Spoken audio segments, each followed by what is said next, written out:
What's up, Israelites? Welcome, everybody.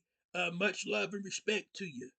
Um, My name is Ezekiel Yahweh, and I want to go over a little bit from this book, from Babylon to Timbuktu.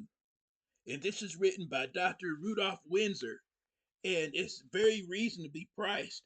And you can get it off Amazon and probably other websites.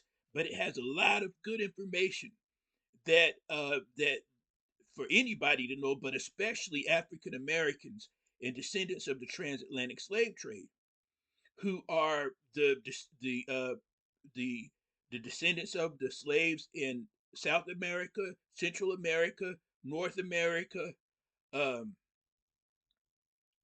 the Caribbean islands, the Bahamas, those areas, all those places where the transatlantic slave trade took slaves. The people they took are the Israelites of the Bible, the true children of God, Yahweh. Don't forget that.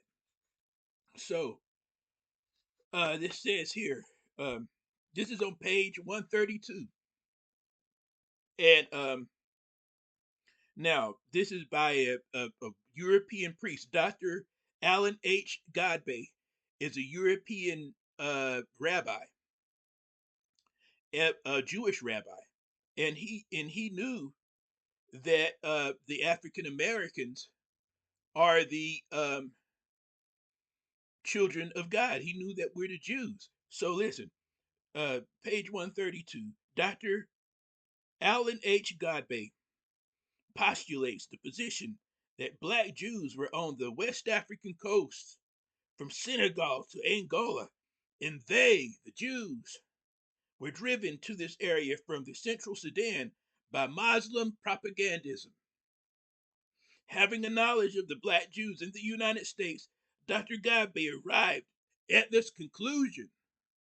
So he says they from on the West African coast now.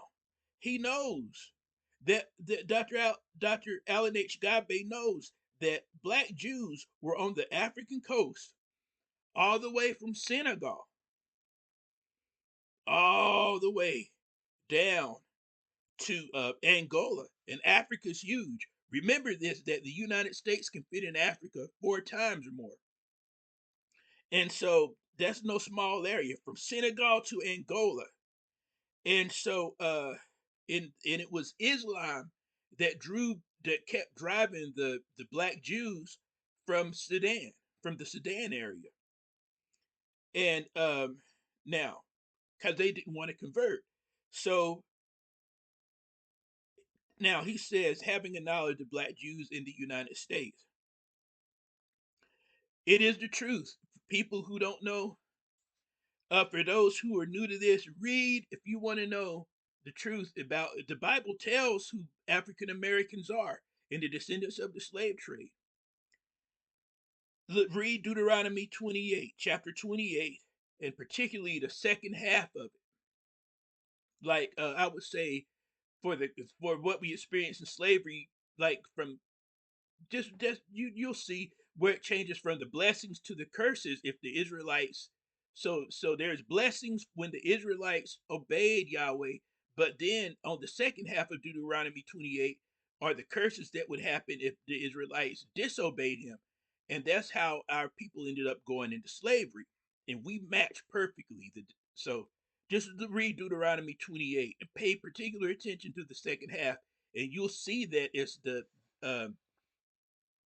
African Americans and other slave descendants all over from the transatlantic slave trade. So now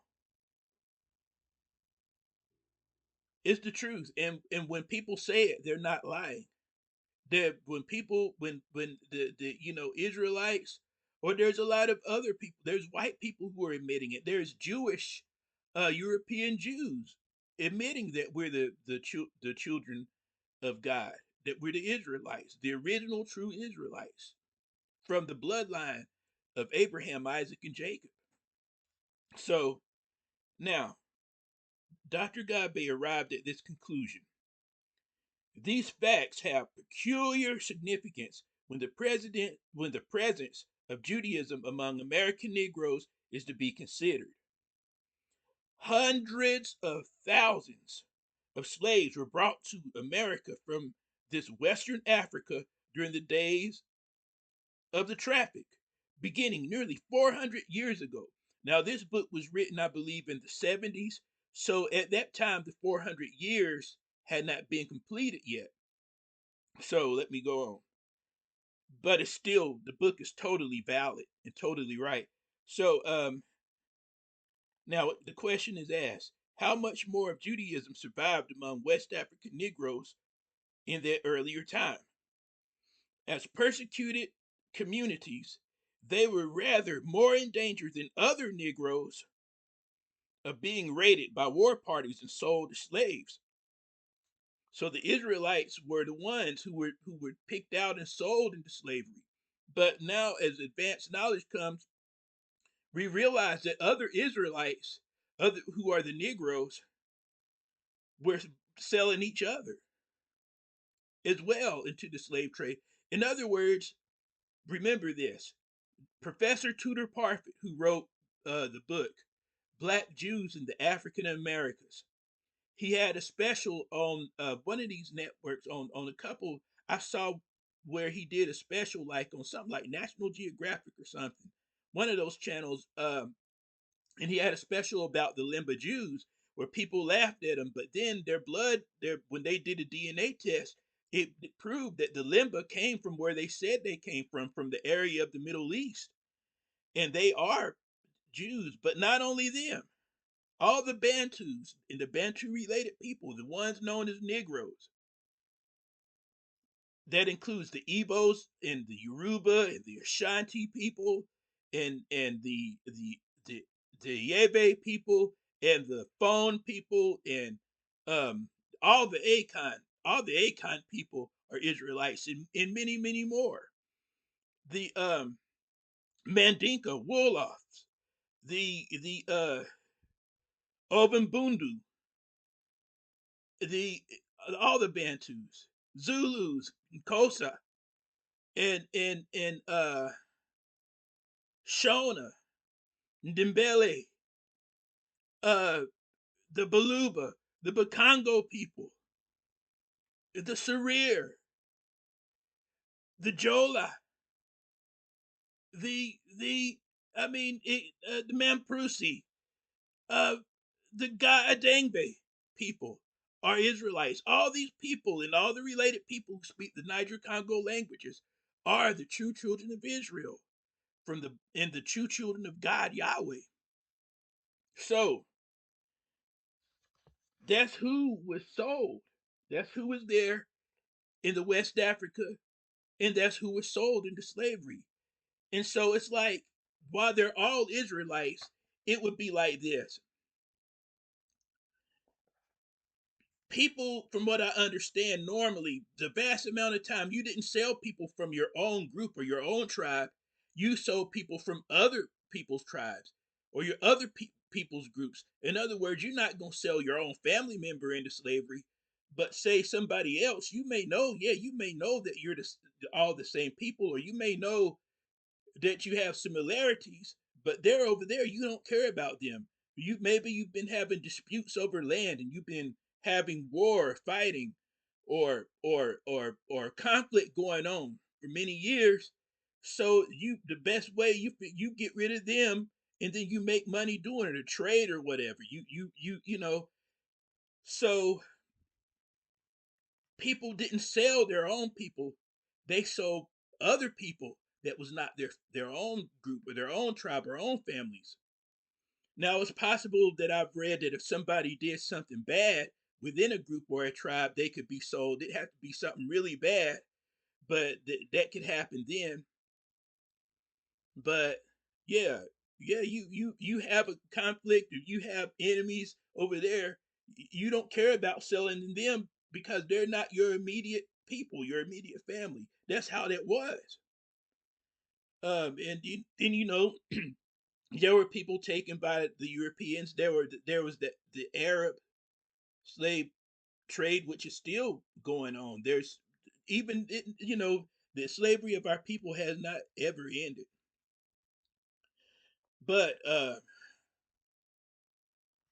let me continue.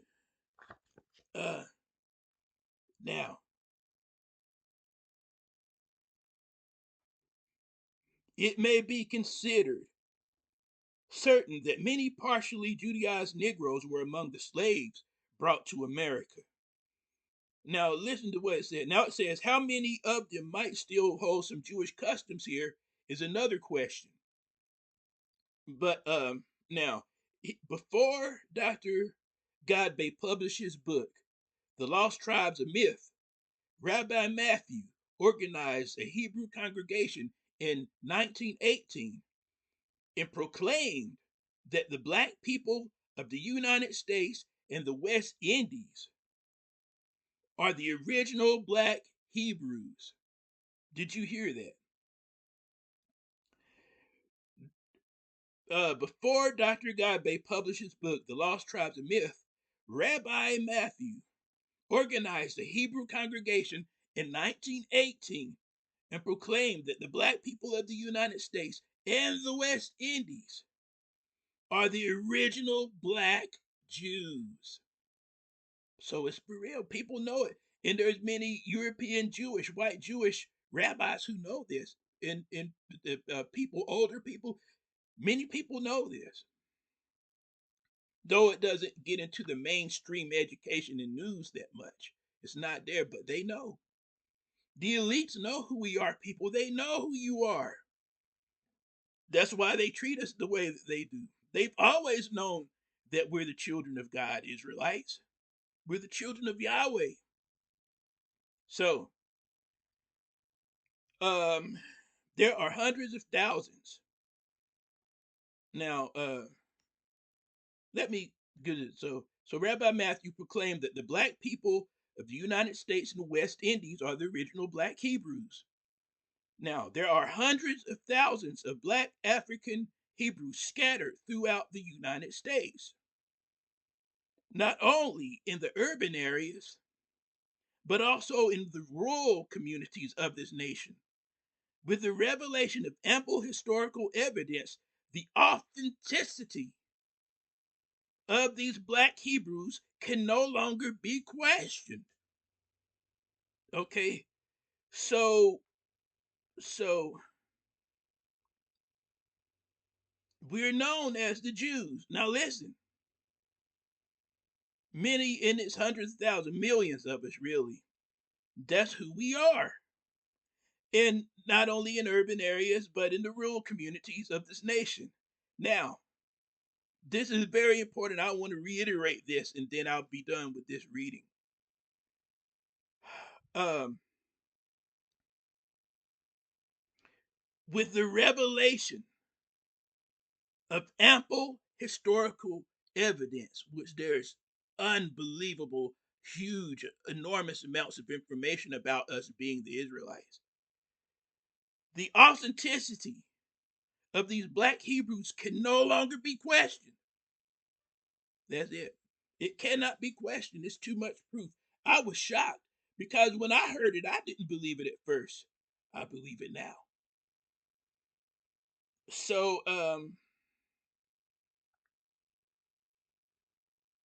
let me. So this is a good book. From Babylon to Timbuktu, Dr. Rudolph R. Windsor wrote it, and he's an Israelite too. He's a black Israelite, and he is a professor, an expert on Judaism, and an expert on the Hebrew language and possibly Aramaic. I know, but I know he's a language expert. He understands the language and the history, and so he knows. And he's done work to help the Ethiopian Jews.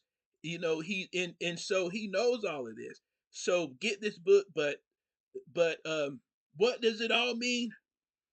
Go back to your God, Israelites. Trust in Yahweh. He's our God and nobody else. Trust in him. Call on his name, and the Bible says you will be saved. Praise Yah. Peace and blessings to you.